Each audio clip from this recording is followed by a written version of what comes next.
નમસ્કાર, આપ જોઈ રહ્યા છો ન્યૂઝ ગુજરાત। સુરત શહેરના સચિન ઓવરબ્રિજ પર અકસ્માતમાં વેસુ પોલીસ સ્ટેશનના કોન્સ્ટેબલનું મોત।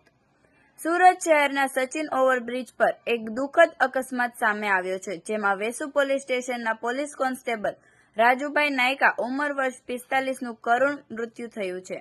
જાણકારી અનુસાર રાજુભાઈ નાયકા નોકરી પૂરી કરીને ઘરે પરત ફરતા હતા ત્યારે આ અકસ્માત બની ગયો।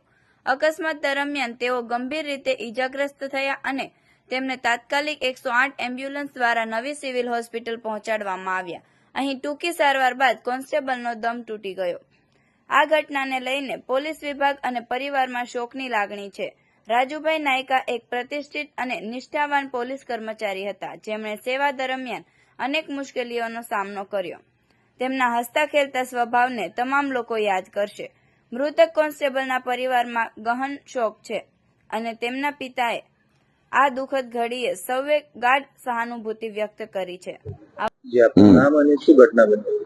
મારું નામ કસ્તુરભાઈ નાથુભાઈ પટેલ, હું રિટાયર એએસઆઈ છું અને આ જે રાજુભાઈ છે મારા સગા ભત્રીજા થાય છે અને અમારું ગામ વાછાવડ, તાલુકા મહુવા, જિલ્લા સુરત। એ ગઈ તારીખ 17 હતી ને, આજે 17 થઈ, 16 ના રોજ એ પોતાની નોકરી પૂરી કરીને આજ રોજ 8 વાગે અહીં વેસુ પોલીસ સ્ટેશનમાં ફરજ બજાવતા હતા પોલીસ કોન્સ્ટેબલ તરીકે અને નોકરી પૂરી થતા એ પોતાના ગામ આવતા હતા।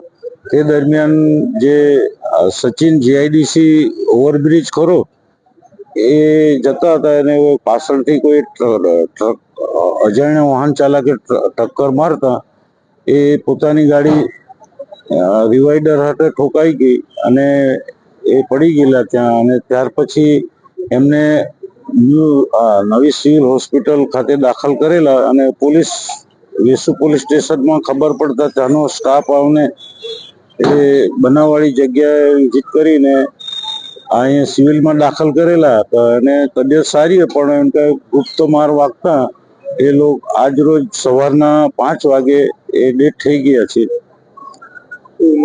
એમની 53 વર્ષ હતી। એમને સંતાનમાં 2 છોકરા છે અને એક છોકરી છે। છોકરાઓ એક પોતાનું છે રાજુભાઈ। હવે ચાલુ દરમિયાનમાં આવો બનાવ બનેલો છે તો એને કાયદેસર એના કુટુંબને કંઈક સહાય થાય સરકાર તરફથી કે જે ક્લેમ કરે તો કુટુંબને રાહત મળે। અવનવા સમાચાર જોવા માટે જોતા રહો P24 ન્યૂઝ ગુજરાત।